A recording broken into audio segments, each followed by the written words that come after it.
Here we go. Okay, welcome. Hello, everybody. I'm Allie Wells, coordinator with the Vermont Ag Water Quality Partnership. Thank you so much for being here and joining us for this Lunch and Learn webinar.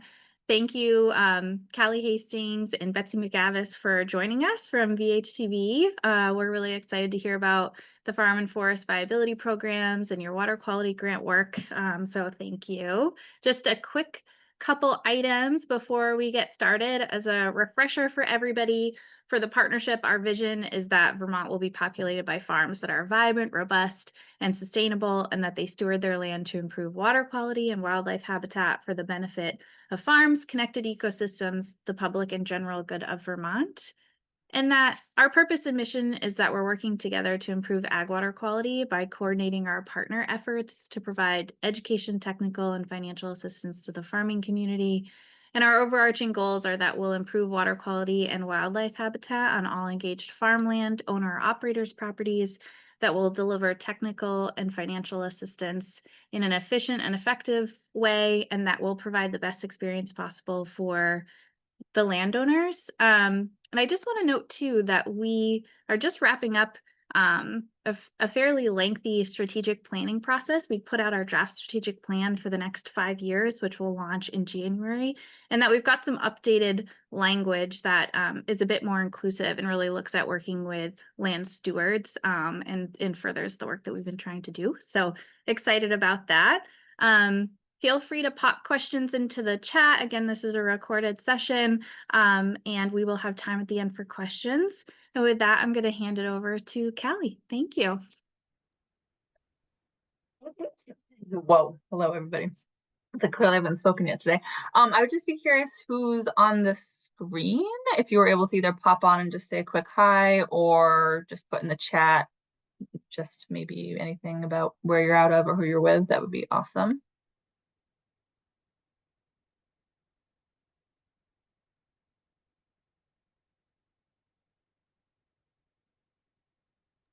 Anybody? Well, Katie Stiles, she's with Rutland Natural Resource Conservation District. Rory Malone is with the Vermont Association of Conservation Districts. Callie's just put in, she's a grazing specialist with UVM Extension, their Middlebury office. Great.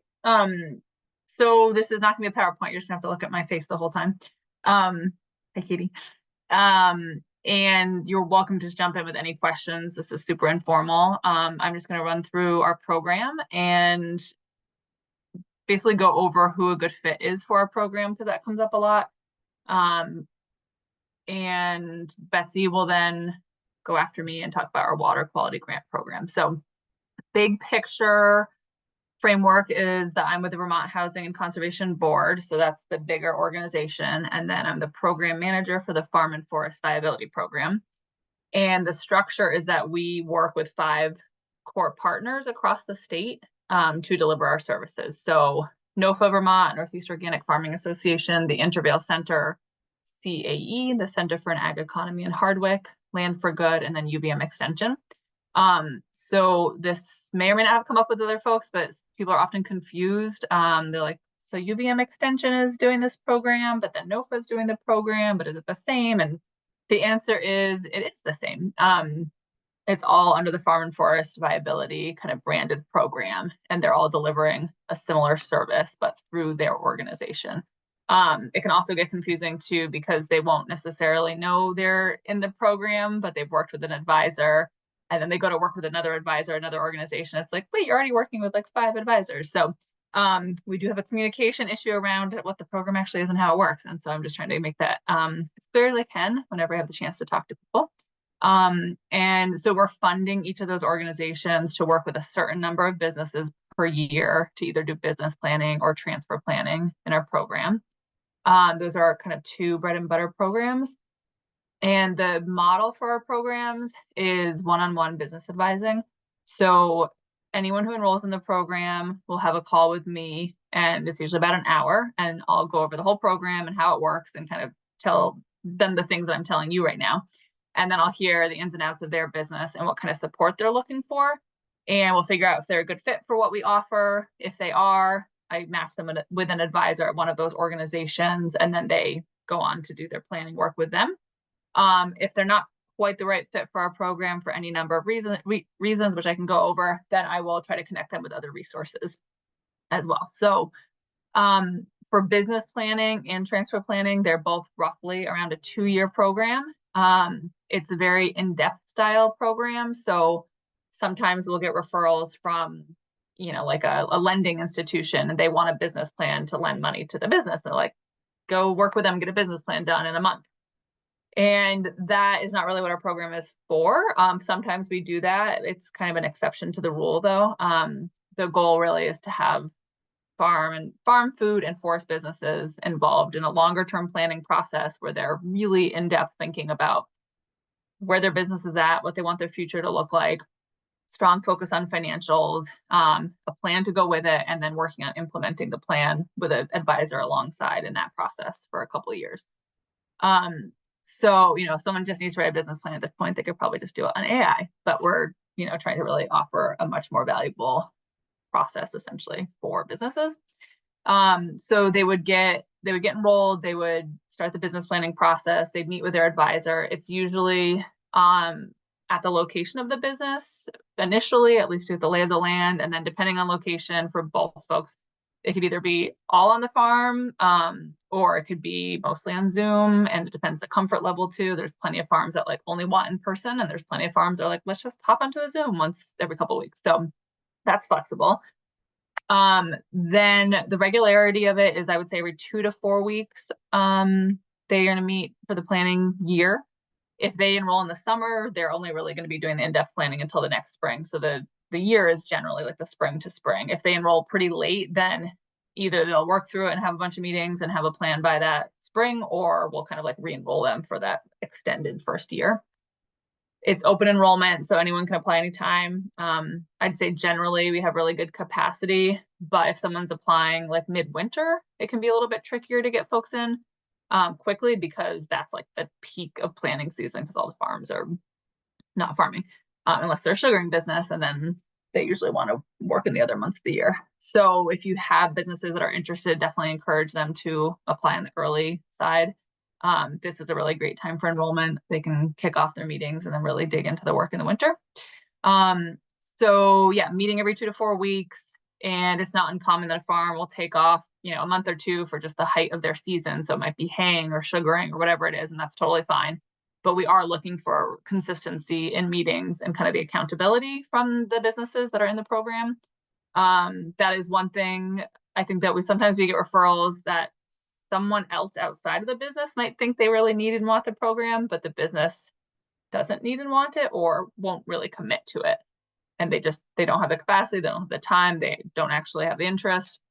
So basically, if a referral comes from like an outside family member or a neighbor, that's usually, I'm very like clear about what it would involve for the business to get enrolled, because they need to they're commit to a long-term process essentially. So in the business planning process, they're going through each part of a plan. So there's a SWOT analysis, which is strengths, weaknesses, opportunities, and threats. There's a sales and marketing plan, climate risk assessment, and just general risk assessment. It could be market risk. If they are only using leased land, that could be a risk that they're addressing. So trying to pull out any of those pieces in the plan and address that.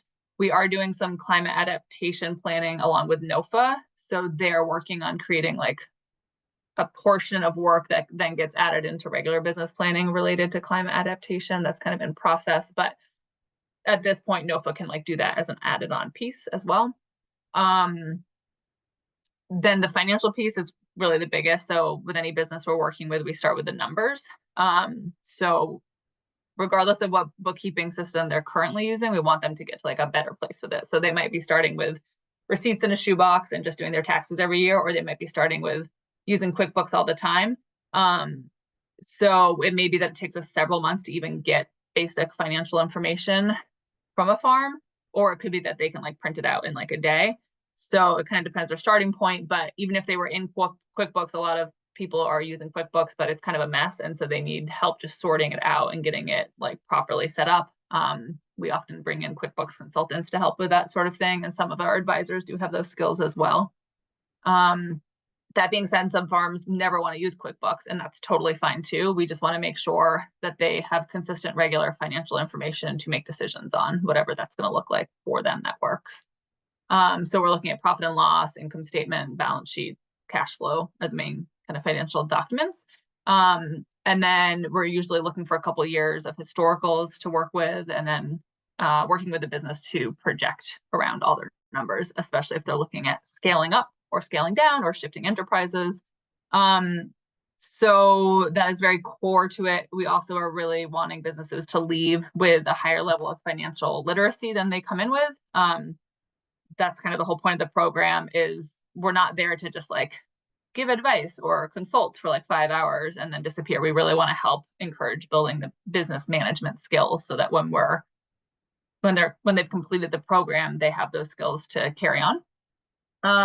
So going back to the business plan, those are the core components. They'll put together kind of an implementation plan too for anything they're working on, along with a capital plan, whether it's they're getting financing, they're applying to grants, they have profit from the business, they're reinvesting. And then that gets submitted back to us. So we're contracting with all these organizations, they're doing business plans with the participants, and then they can use it however they want, but then that comes back to us as like a deliverable in the contract, because we pay these organizations to do this work. The second year of the business plan is lighter touch. So that's meeting about every quarter roughly. And that's looking at the financial documents, as well as just to see how the business plan implementation is going. It's also not to say that like someone has a plan and we think it's going to like go according to plan. Like that's not at all the assumption. Like we know things are changing all the time, and part of it is being there to help adapt to those changes and switch gears as needed, but to have all the information at hand to be able to make those decisions. I'm going to pause for a second and just see, are there any questions on the business planning program? I have a question. Yes. It's great to hear about the full business plan and the 2-year commitment. I'm curious, within all of the partners that you've contracted with to do this work, is anybody doing shorter term business planning as well, like case by case scenarios? Sorry if I missed it. Nope, not at all. That is a great question. So there's kind of like 2 answers to that. One is there's beginning farmer business planning, which our program does not offer. So our program is geared towards established businesses.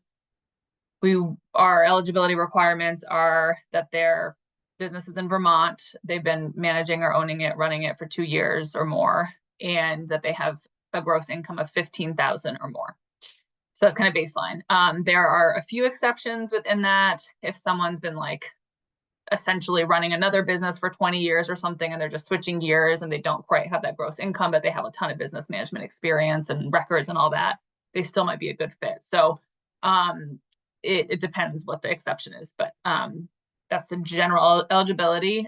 So if they don't meet that, I usually direct them to the Intervale Center, and they can do business planning. It's kind of like business planning light, or business planning for beginner farmers through them. And then if they want to do short-term in-depth work, that's actually like a category that we have for enrollment. And that could look like a business that just wants to do a marketing and sales plan, or one of the options is like an enterprise analysis. So if they were a dairy and they wanted to look at going into beef, and they don't want to do a whole plan yet, but they just want to look at adding a beef enterprise, we could run those numbers. Or they just need to do some cash flow projections, and maybe that is for a lender. So I would say, yes, there's some flexibility there depending on exactly what the project is, and you're welcome to just send them my way and I can chat with them about the options. And that usually looks like more like 4 to 6 meetings over a period of time, as opposed to like a year's worth of meetings. So it's kind of like half a business planning slot essentially. And then we also do offer some pre and post viability work, is kind of what we call it, or UVM offers business clinics, and that's for people who don't like fit quite into that deeper in-depth planning, but just want some help with something, and they just need like a meeting with an advisor about setting up a lease agreement with a farm, or looking at distributing nationwide, or whatever, I don't know, looking at putting saffron in greenhouses. So there is flexibility there as well. Any other questions on the business planning? Okay, the other core program is succession or transfer planning. So that is anybody who's looking to transfer the business, or they could also be looking to sell their business, and that tends to kind of be more like a short-term, in-depth spot as well. We could help them like with evaluation of the business and looking for buyers. But the transfer and succession planning is usually geared towards a farm that knows they want to transfer. They often have an identified successor. It is very common that's a family member, but not always the case. Dairy farms are the primary type of farm that usually enrolls in this part of our program, but we can work with anybody, and we do. But as you are probably very aware, like a lot of dairies are going through the generational change as the older generation is kind of aging out. So in that program, it's roughly 2 years, but it can be shorter or longer.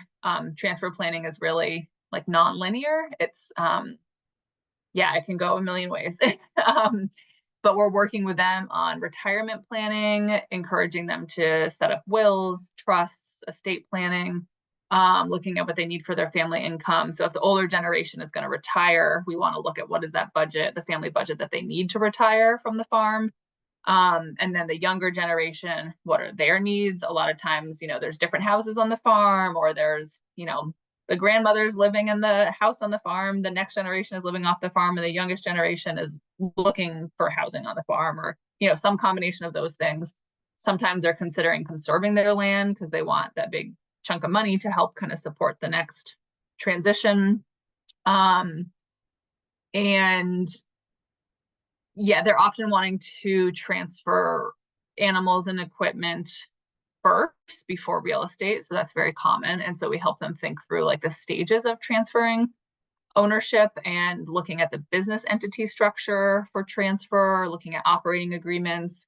Is it set up so that family members can actually come into ownership? What happens with heirs that are not part of the farm? So there might be, the youngest generation, maybe 2 of the kids of the family are interested in the farm and working on it, but then there's like 3 other kids who live in California and Maine and Massachusetts, and they don't have an interest in the farm. But are they going to get any equity? Are they going to get any land? Are they going to get any money? So those questions come up, and we can help kind of navigate those.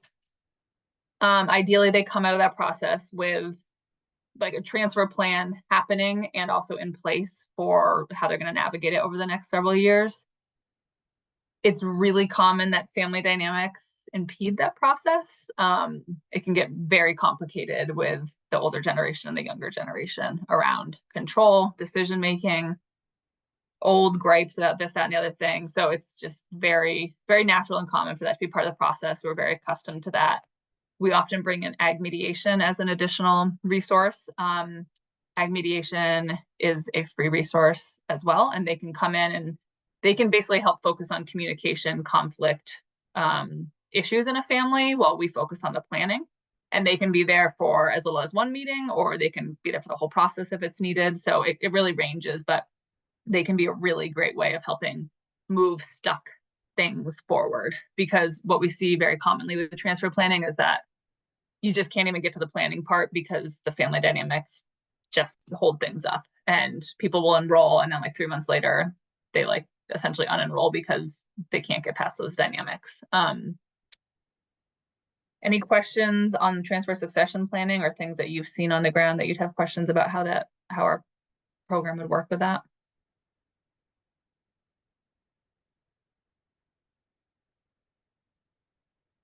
So yeah, those are the 2 core programs. The way that you enroll is you apply. I'll put the applications in at the end so you can take a look. The applications are really just to get basic data. I'll just pause, Molly. Hi, thank you.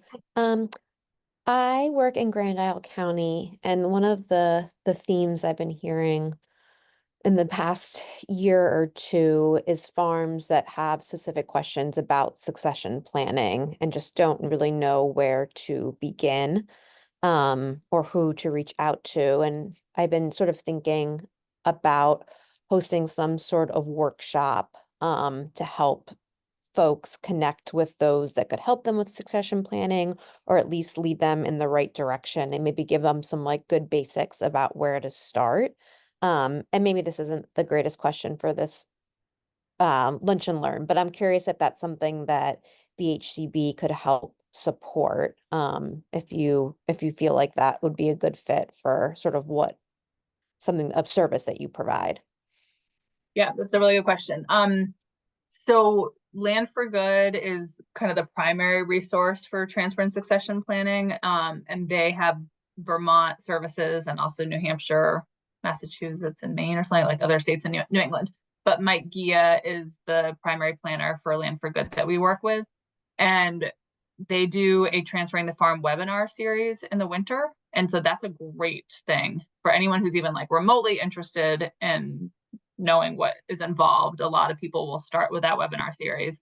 It's also pre-recorded, or pre-recorded? No, it's not it's recorded, but it's been recorded from previous sessions. So they don't have to wait for this winter to watch ones that have already happened. And so they could access those videos to watch. And he brings in lawyers, he brings in accountants, he brings in farms who have gone through the process, who can speak to the process and do a Q&A. So that's a really robust way for people to dip their toes into the process. Land for Good also has a ton of resources on their website that people could check out, like one-pagers and such. And then Mike, through Land for Good, can also offer just like a couple hours of consultation. So someone could just call him up and just say, here's my 10 questions about succession, and he could just chat with them. They could then eventually enroll in our program if they wanted at some point in time. Mike is usually talking to farmers, 10, 20 years before they transfer. He's just having conversations all the way along, really encouraging people to think about the long-term succession part of their business. So I would say those are probably great resources that already exist. If there was something more specific that you wanted to organize, we could talk offline about. It'd probably be Mike who would speak to it because he's really the expert in it. Yeah, does that help? Yeah, that's super helpful. Thank you. Yeah, and I can drop links, or I'll follow up with an email to Allie and she can send them out. But yes, anything else on succession and transfer planning? I would say it can just be really overwhelming, and so people tend to put it off. Even just like getting a will put together, people just like don't want to. So I think succession planning is one of the hardest things because people often come to it when there's an emergency or a health situation, a death, etc., and that's like the worst time to plan. It can be really hard once it's gotten to that point. So early and often is like kind of the way with transfer planning to think of encouraging it. Yeah, okay, so going back, so if someone wants to apply, they would send in an application. They send in the same one, whether they want to do business planning or transfer planning. It's basic information. You could help them with it if you want. If they don't know an answer to the question, don't worry about it. Just send it to me anyway. Then I would just have a call with them, the enrollment call, as I was saying, talk through the program, learn about their business. There is a $75 application fee to enroll in the business planning or transfer planning program. And then the rest of it is free. And then, yeah, I would talk with them, connect them with the advisor, and then they would start working. And then my role is basically just behind the scenes, and I get updates from the advisors every quarter on every business that we're working with, but then they're the ones really on the ground doing the work. I'm just going to rattle off our business advisors too, just so you know who they are. At NOFA, it's Reed Miller and Bill Kavanaugh, and Mia Smith actually joined recently. She's doing a bunch of the climate adaptation planning. The Intervale Center is Sam Smith, Gina Simmons, Sarah Armstrong, and Nikki Leonard used to be there, but she left this spring. UVM Extension, the Forest Business Advisor is Chris Lindgren and Sally Burke. And then for Farm is Elisa Clancy and Sally Burke and Zach Smith. And am I missing anybody? No. The Center for an Ag Economy is Daniel Keeney and Celine I don't know how to say her last name. D'Soucis. Thank you. D'Soucis. Land for Good is Mike Gia. And then Mike also works with UVM doing some business planning and transfer plans. And then Rose Wilson, who you may have heard of, is an independent consultant, and she gets hired by those organizations to do plans as well. And Sarah Flack, business planner, grazing specialist, she will also get hired to work on certain projects, usually organic dairy. And each organization, each advisor kind of has their specialty. So like NOFA Vermont specializes in organic dairy. So if an organic dairy comes to the door, I'm going to go to them first to connect them with an advisor there. So yeah, those are kind of the basics on the orgs and the business advisors. Application. What am I missing? I'm just going to pause while I collect my thoughts and see if there's any questions on what I've said so far.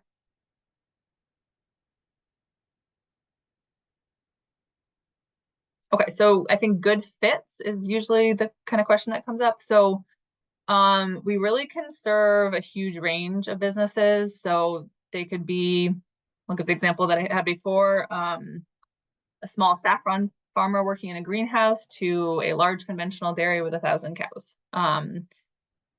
The only thing is we don't currently work with horse farms. We don't really work with cannabis at this point, though there's like conversations about whether we might be able to support that in the future, but currently not really. And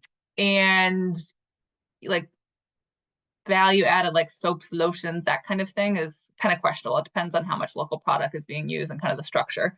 For value added food businesses, we want them to be using at least or around like 50% of locally grown products, Vermont grown products. And it's basically anybody who's, ready to do the work, who wants to dig in, who's open to having these conversations with an advisor, who has the time, who has the capacity.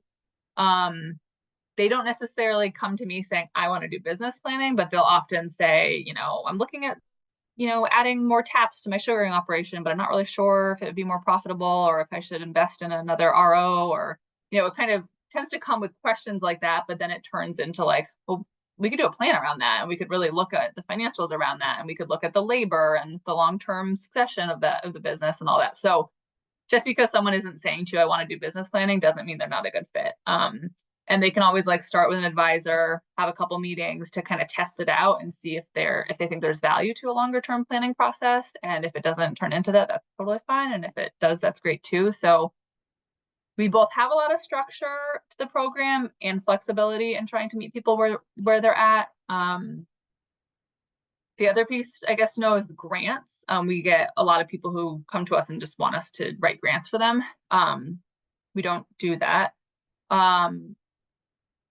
We will definitely talk to businesses about grants and discuss like whether we think they have a competitive project.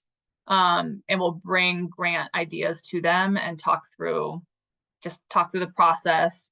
For people who haven't done grants before, as you probably know, it's like a really big lift, and a lot of times it can be very overwhelming. And we like to discuss with them, like, is that a good use of your time versus how you could be putting it into your business in another way? So there's a lot of that strategic thinking around it. Generally, we like to see businesses that maybe they're applying for a grant, but they could finance it or afford that improvement either way. So they're basically in a pretty strong business situation. If they're, in kind of a desperate financial situation, as if there's no way they could afford that thing otherwise, that's kind of often a red flag that maybe it's not a great fit anyway, and they need to work on the fundamentals of their business. For working lands, we do offer some light touch grant assistance. And I think you all do also help with grant writing on that. On our end, what we can do is talk through like the strategy in applying in the project and help them with financial document preparation. And we can do light review of the grant, but they're like actually doing the writing of the grant. So it's kind of like probably a couple meetings worth of support essentially. And then we also have a program called READY. Does anyone know the READY program? Okay. So that's the Rural Economic Development Initiative. It's also under VHCB, and it's like within our programming, but it's run by Mariah Knopf. And the idea behind that was to get more federal and larger chunks of money into Vermont, essentially. And so there's funding that goes to run that program where we can connect businesses with a grant writer to write grants, like actually write the grants. Not every single part, like they have to work collaboratively. The business has to work very collaboratively, but they're doing a big chunk of it. But that's for mostly federal grants. So the DBIC, the Dairy Business Innovation Center ones, that's federal money. If someone's looking for like 15 grand or more, we can often support them in the writing of that grant. Value-added producer grant, specialty crop block grants.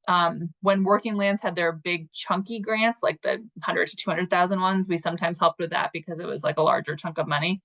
But it's generally federal. So if you have a business that's looking at any of those, they can contact me, and I can contact Mariah to get them in touch there, but talk to Mariah about having a grant writer.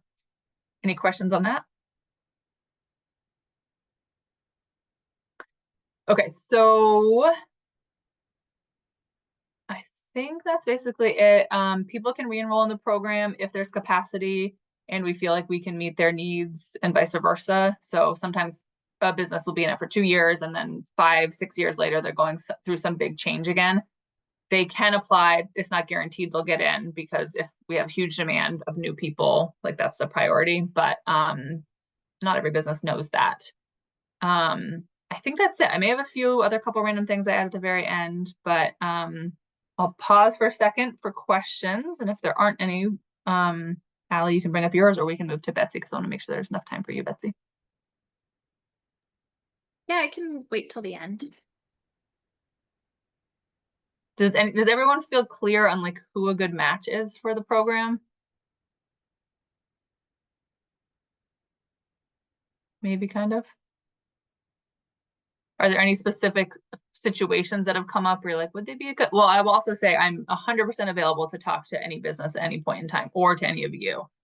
And you could just say like, here's a farm, here's a situation, give the name, don't give the name, whatever the farm gives you permission for, and we can talk through whether they would be a good fit or if there's another resource. So if there's ever a question, happy to hop on the phone with anybody. We also are very like flexible in terms of understanding the range of needs of businesses. So some farms, they don't have email, they only want to do phone. Like they're not, communicating that way, and that's totally fine. We can absolutely meet them where they're at in terms of that. And other people, are high tech and want to do everything that way. So we really work with that whole range and spectrum of people as well.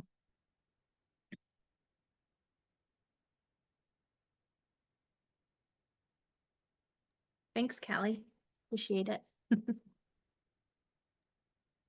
I will send Allie, we have a referral guide that kind of goes into all this a little bit more in specifics, along with a welcome packet that goes over the program a little bit more in detail, and probably a couple other random things. And then all of you can have that. If anyone wants physical brochures to hand out with businesses, pop your address and name into the chat and I can send you a stack of brochures. And I think that's it. Awesome. Is that my cue, Calley? That's you. And I have to pump because I have a small baby. I'm going to just be off camera listening to Betsy, and I can answer any questions if they come. Awesome. Thanks, Calley. And I want to, I know Calley just spent this whole time plugging the viability program, but I've just spent a little bit of time in the weeds of like our outcomes information and the evaluations that we get back from businesses that go through the program. And the outcomes that we see like are extremely strong. Businesses are able to become profitable if they were not previously profitable, or increase their profitability, or increase their amount of sales, or improve their jobs or working conditions and things like that. So it's a really awesome program. And not what I'm going to be talking about. I'm going to be talking about our water quality grant program, which is through the same organization and through the same, said program so many times, but it is through the same program, the Farm and Forest Viability program. But it is not directly related to the advising that we offer. This is a separate kind of grant opportunity for businesses, or for farm businesses. And I'm going to throw my information and the link to our website about this grant in the chat right now before I forget to do it at the end. And I do have a short set of slides. Allie, is it okay if I take the reins and share my screen? Okay.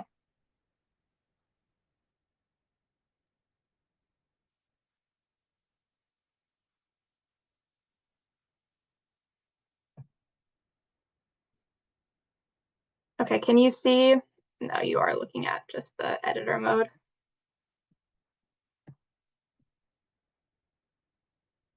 Okay, now does this look like a presentation? It does, yep. Okay, great. So what I'm going to be talking about is our water quality grant program. This is a $50,000 grant for farm-based businesses in Vermont for on-farm long-lasting water quality improvements. The way that I think about this grant program is it is a really good fit for projects that are being co-funded with Agency of Ag, like BMP or SEEP grants as that last 10%, or as another option if for whatever reason that funding is not available. In many cases, these awards are considered slightly more flexible, but they pair really nicely with those other grant awards. And so we can get into more of like what exactly the type of projects are. But I like to throw that out there is that usually we are not the first place people go, but is a great place to fill in any type of project gaps. So we are able to fund infrastructure as well as equipment. We have one round a year typically, and this year applications will open in mid-November and they will be due in mid-January. We have about, I would say about $750,000 this year for awards. So depending on the type of applications we get in, that would probably look like to 15 to 20 eventual awards. And applicants have about 2 years to complete their project. And I see that there is a message in the chat. I can't actually see what that is. Oh, that was just Calley's information. Okay, great. You're good. So the types of projects that we can fund, like I said, it is construction, infrastructure, as well as equipment. It's a pretty wide variety. It makes it a little challenging on the reviewer's ends, as Allie knows, as she's helped us with our review in the past. But the types of construction projects we typically see, these are most often co-funded with Agency of Ag's BMP program and or with NRCS and BMP EQIP. And if you don't already know about those things, those are really great programs through the state and through the federal NRCS programs.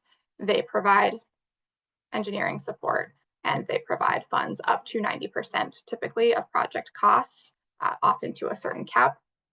And so this is a good case where VHCB grants are able to slot right in and cover that last 10% up to the total VHCB award, or help if for whatever reason there are some costs there that are ineligible. So those types of projects are often manure storage, silage bunkers, bedded pack systems, covered barnyards. Generally, whatever is eligible there would be eligible for us. We've pretty infrequently see infrastructure or construction projects that do not have co-funding with the state or federal partners. But if we do get those applications in, and if they do get successfully funded, we generally like to see that those are TA supported, that they have some type of engineering design or review. And part of that is because this program is at VHCB is mostly just, it's a pretty small team, as in it's mostly me and a few other staff that will help out with some administrative things, but we do not have the capacity to provide engineering support, high-level technical assistance to getting a project complete. So we really like to see that that work is happening and is streamlined and is happening really well at the Agency of Ag. And so we just like to come in and help where possible. We have been able to also fund grazing infrastructure before. It is often not quite as competitive as some of, a leaking manure pit that needs to be redesigned. But if you're working with a farm that is looking into investing in grazing infrastructure, can make a clear water quality case for why that fencing or whatever needs to be implemented, it may be worth applying. I would recommend just having a conversation with me before you do that to make sure it's worth your time. And then the types of equipment we can fund, it's pretty similar to what I just mentioned about NRCS and BMP, but with the SEEP program at the Agency of Agriculture, basically anything that can be funded through SEEP, if there is a gap in costs there that is not being funded through the SEEP program, you could certainly apply to VHCB. What we also see is sometimes like accessory equipment. So say you or your farm that you're working with is applying for a injection toolbar through the SEEP program, but that won't cover a tanker that you actually really need to make sure that this, are you able to inject all of your fields, you could apply to us for the tanker, and then in your budget you would submit to us as the SEEP funds as match for the toolbar, and us as the tanker, and kind of present it as one whole package project. So in addition to manure injection, we've been able to fund no-till equipment. Again, we often see that co-funded with SEEP.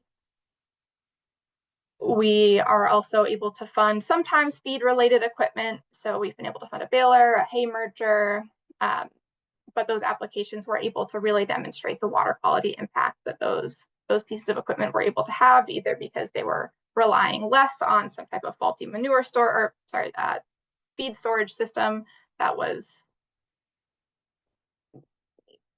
causing leachate to run off, or if the other kind of applications that we've seen there that have been successful have been ones that have demonstrated that the farm is no longer buying in a ton of out of feed from a long distance away that is then adding nutrients to the farm. Again, I would really recommend if a farm is thinking about applying for those things to be working with a technical advisor, or really being able to demonstrate that the water quality benefit is there for those types of projects. Other types of equipment that we've been able to fund are like compost turners for bedded pack, precision fertilizer equipment, organic fertilizer spreaders. Again, in those same thing, in those instances, if it's some type of like nutrient spreader or pump or something like that, we really want to see that this will have a water quality benefit and that this is an improvement from what is currently going on. And often we want to see that there is a technical advisor involved as well. Do we have any questions just about the types of projects before I get into anything else? And I can keep talking about that too. I don't see anything in the chat. Great, thanks. So in your budget, what are the things that are eligible for VHCB and what are the things that are not eligible for VHCB? Like I said at the beginning, often this award is considered slightly more flexible than some of the other water quality sources that are out there. So, we can cover kind of all your typical construction or equipment costs. We can also cover shipping costs related to equipment. I know sometimes if you're getting something from the other side of the country, that can be really expensive. And in certain cases for construction projects, if for whatever reason you are not able to work with NRCS or with the Agency of Ag, we can cover engineering costs, but that needs to be included in your application. And we'd usually like to see a rationale for why that can't happen through NRCS or BMP. Again, we can cover that last 10% of your project costs. There are certain like very specific costs that VHCB can cover that the agency cannot. So like I said, the toolbar tanker example is a good one. For BMP projects, a lot of times with a covered barnyard, they cannot cover the end walls to that. VHCB can cover the end walls of a covered barnyard. And so we do require again, a 1-to-1 match. So for every VHCB dollar that is spent, we want to see that a dollar coming from somewhere else is being spent as well. That can come from any source, including from another grant. That can also be in-kind labor or in-kind materials. We just want to have that documented. But you can also apply for a match waiver, which we have a question about on the application and can be discussed kind of during the project if that's needed. Things that are not eligible for VHCB funds: day-to-day business expenses, farmer or business labor. This is one example where we are less flexible than our friends at the Agency of Ag. So we cannot reimburse a farmer for their own labor. Say if they are doing their own construction work, we cannot do that, but we can count that towards the match requirement.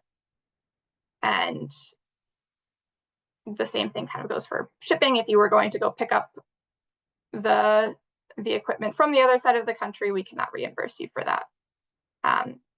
In a similar vein, if your brother owns a construction company and you're hoping to have him complete the project, we can allow that, but we just want to know that at the time of the application, these are funded through state dollars. And so we really want to make sure that we're very clear and have clear documentation if there is grant funds going to a family member of a grantee. And then we also cannot fund costs that are outside of the compliance timeline. The compliance timeline will start the day that the application is due. So this year it will be January 9th, 2026. So if there's already been a bunch of work done prior to this year, we unfortunately cannot reimburse for that.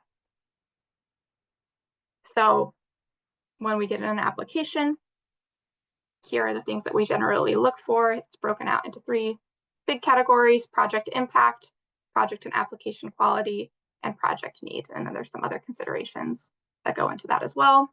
So for impact, the primary thing that we need to see is that there is a water quality benefit to this project, whether it is the reduction of primarily through the reduction of runoff or nutrients into our water systems. We also do look for economic viability or climate resilience from projects that are being funded through VHCB grant program. This is the viability program. So we do ask a question in our narrative and really like to see, is this going to improve your bottom line somehow? Is this going to mean that you or your employees are going to have better labor conditions, safer labor conditions? Is this going to make you more climate resilient, either to drought or flooding that we've seen the last few years?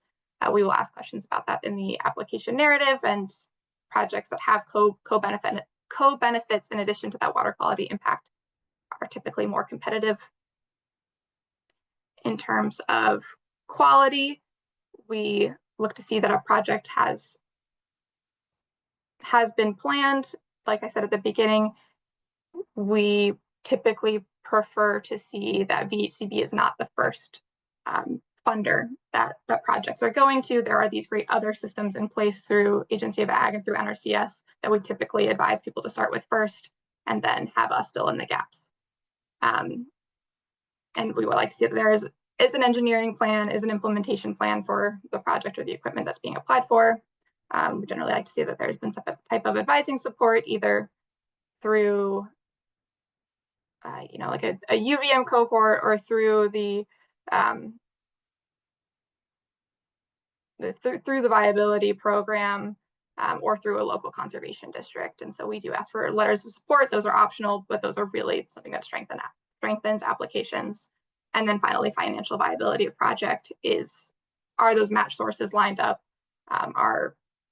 Do we think that the project will last for at least 5 years, which is the requirement attached to these funds, is that a project will be in place for 5 years. We also look for project need. So again, have other state or funding sources have been pursued? If you have looked to a state or federal funding source and for whatever reason you are not applicable, you do not get selected for SEAT funds, that doesn't necessarily mean that your project would be less competitive to us, so long as it wasn't rejected because there wasn't a clear water quality benefit. But we'd just like to see that you have tried to knock on those doors first. Or if a project needs to happen to comply with RAPs, that will often bump up a project's competitiveness.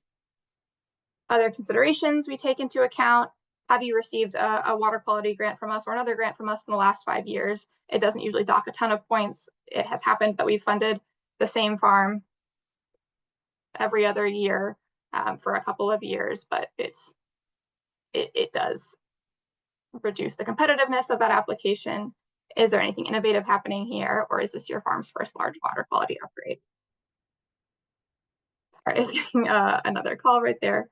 And just a few highlights: what makes a really strong application? Is there a strong, clear water quality impact? So if you can quantify the phosphorus reduction, the amount of heavy use area that's going to be protected or returned to pasture or something like that, that can really strengthen an application.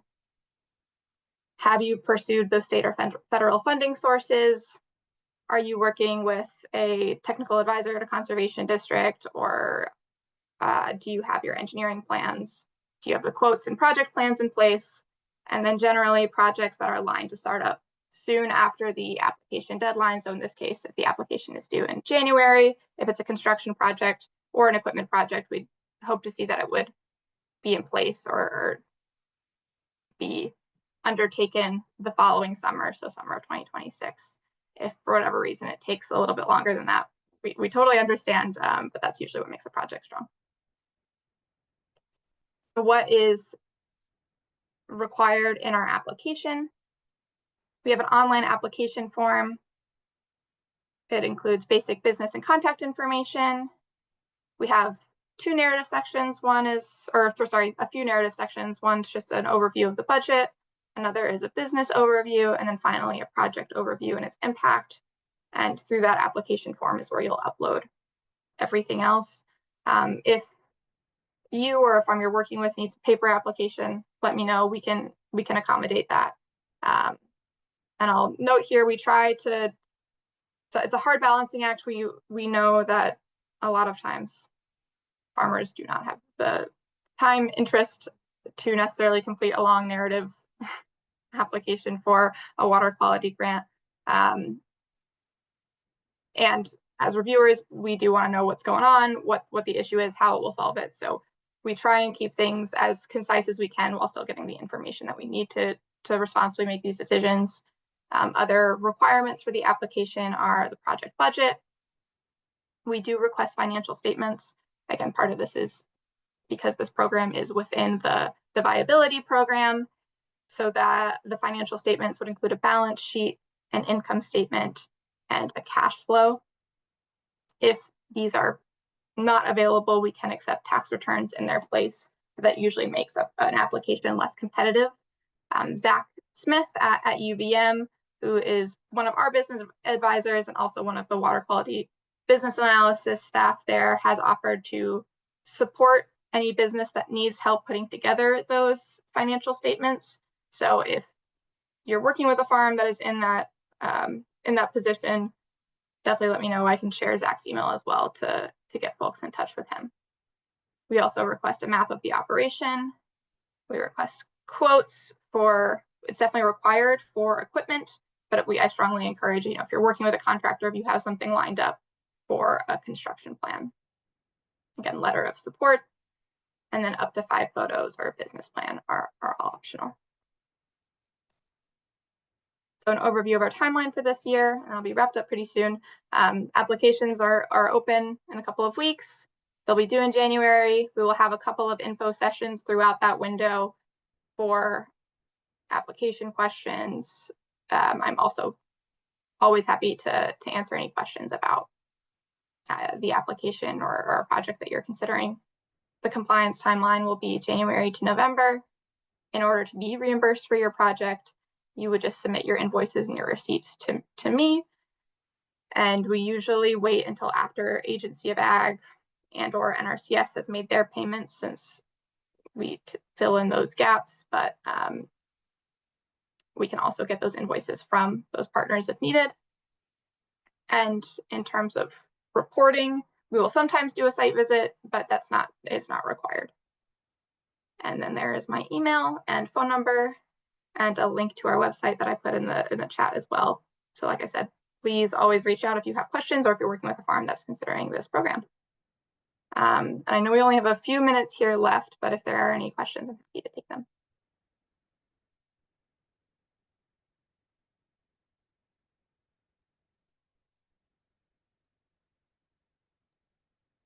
Well, I have a question, Betsy. I'm just curious. I know Calley mentioned there might be some indicators if you're working with the farm of things that they're mentioning, thinking about, that then, is a clue towards maybe accessing some of these resources would be helpful to them. But finances can be such a personal, sensitive topic. I was curious if either or both of you had any suggestions on like best practices for bringing that up, or some language that's helpful.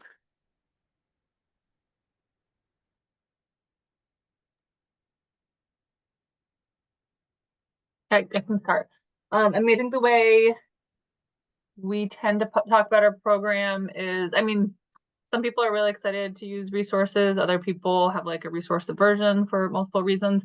I think one thing is like, we never pressure anybody to use our program. Like, it's just there, it's free. Our only goal is to support the viability of farms, farm, food, and forest businesses. So there's, there's just nothing else behind it except that goal and value, essentially. So we're always there. People can talk to me and not apply and, come back 5 years later. So it's basically just like always an open door. I also try to clarify that, excuse me, the advisors are there basically to create the space and the container for the businesses to work through these conversations and discussions, and, the not working in the business all the time, but working on the business as well, because it's, just the day-to-day of running a business. You're usually just like putting out fires and you're in kind of survival mode. So it helps people take the time to sit down at the table and talk through these things. And with advisors who have probably seen their exact situation like a million times, and they're not there to tell them what to do. They're really there to share information and help them get their own information on the table to make the decisions. That's generally the way I talk about it. I think the other piece that can be tricky is if a farm does not want to share financial information with our program. If they're doing like business planning or transfer planning, we usually can't move forward. And so if there is a business that's like very like private in that way, it oftentimes it actually isn't a good fit for what we do. And I do emphasize our confidentiality, which is that all their information is kept confidential to the program. And the only thing that we share is the name and location of businesses. And sometimes that's reassuring enough for people, and other people that it doesn't matter. They're just like not going to share at all. There's a lot of things around money for people. And so that comes up a lot in planning as well. But yeah, those are some of the ways I talk about the program. Yeah, that's a good question, Allie. I agree with Calley and like the resources that we do offer, creating that space for that time and that trust to be built slowly. In terms of the financials that we request, also emphasize that this is kept confidential. In most instances, we're not even necessarily reviewing the financials that are submitted to this grant with any type of judgment. It is basically whether or not the 3 financial statements that I listed are submitted or not, and that's the line there, in terms of like, do you get those application points or not? And I think the other thing that we see in the water quality grant program is projects that are applied for that maybe do not come to fruition, or they're having fits and starts in terms of project planning. And a lot of times that is around finances or like cost of materials going up and things like that. And I think in those instances, I just try to be honest, which is that we see that all the time, and that there is not judgment around that from our program. We try to work with farms in terms of extending compliance timelines if needed, or connecting them with resources that may be able to support with the project planning. And in the instances where a project was planned in 2022 and materials have gone up 3 times, we understand if projects need to be decommitted, and will not penalize them for that in the future. Can I just add one other thing, Allie? I know we're at time, but in the case that a business has had a bad experience or wasn't happy with their business advisor, like it's possible that you could hear that, you're like, oh, I didn't like that person, whatever. They can always come back to me and have that conversation of either switching to a different advisor or looking at enrolling in the program, if a couple of years have passed, and talking to me about the advisor. Sometimes there just wasn't a fit because the farm was not ready for our program, and that's really what the case was. And sometimes we see farms that'll come through again and again and again and say they want this, that, and the other thing, but it just never happens. And there are situations where we won't continue working with a business if they're not a good fit for what we have to offer. But generally, if you ever hear of somebody who wasn't happy, they can always come back to me and have that conversation. And the other piece is we've been doing this for 25 years. We work with 100+ businesses a year. So when I'm talking to people too, I try to help them understand because they often feel very isolated in their problems or challenges and kind of alone in them. So I always emphasize we're working with businesses, and almost all businesses are dealing with the same stuff you're dealing with. So you're not alone in this. And I think that can help people too. Thank you. Any other questions for Betsy or Calley before we wrap up? I don't see any. I did want to know, I put a really brief survey in the chat. So if you do think of any questions, you can always put them in there, any unanswered questions you have, and we'll navigate those resources towards you. And we'll put the recording out and include all of the resources that Betsy and Calley mentioned. So thank you both so much. We really appreciate it. Thanks, Thank Allie. you. So nice to see you. Everybody. Bye. Bye.